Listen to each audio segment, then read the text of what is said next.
Why did you start that restoration? What was it that made you say, I want that car? I can see myself driving that cool 68, whatever it is, or that cool 95 Camaro, whatever it is. Don't forget why you did it.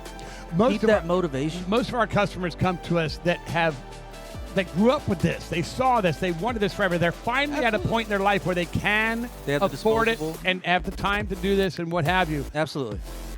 I don't know the percentage of people that build their own versus, if you go to a car show and there's 100 hot cars there, is it 50% that people have built these themselves and 50% that they bought them built because they're just not a wrench or what have you? I don't know. I guess that's somewhere we want to explore maybe down the road. This goes back to being honest with yourself. We did an episode a couple weeks ago where we said, it's cheaper to buy than build. And it 1,000% is. Wow. 1,000% is. And here's why are you doing it? Are you wanting to build your own car? Is that why you're doing it? Right. Then buy and do the whole process. If you just want to drive around, you're gonna cut yourself when you do it. Yeah, that's all right. A bunch of times.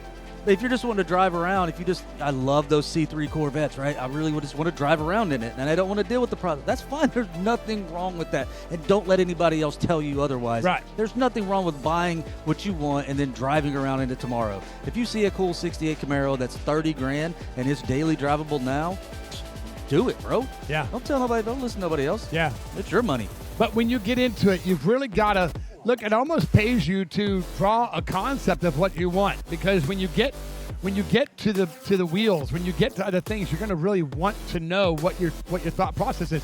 Don't underthink this, Chris. Don't go in and say, well, I want to do this, unless you're just going to do this and stop. But if you're going to start in on the engine, don't, hey, while it's there, start doing this, because then we didn't have time to plan as a shop. And then you're going to get frustrated that we aren't, working on it for that week because now we've stopped to order stuff and you're out of the queue. So it's important to know coming in, have a list made. Have a plan. Have a plan. When I met you, and I love that I did, and I appreciate the Lord so much for putting you into my life. I really do, Chris. But when I met you, you found me through Marketplace with an engine. Yep.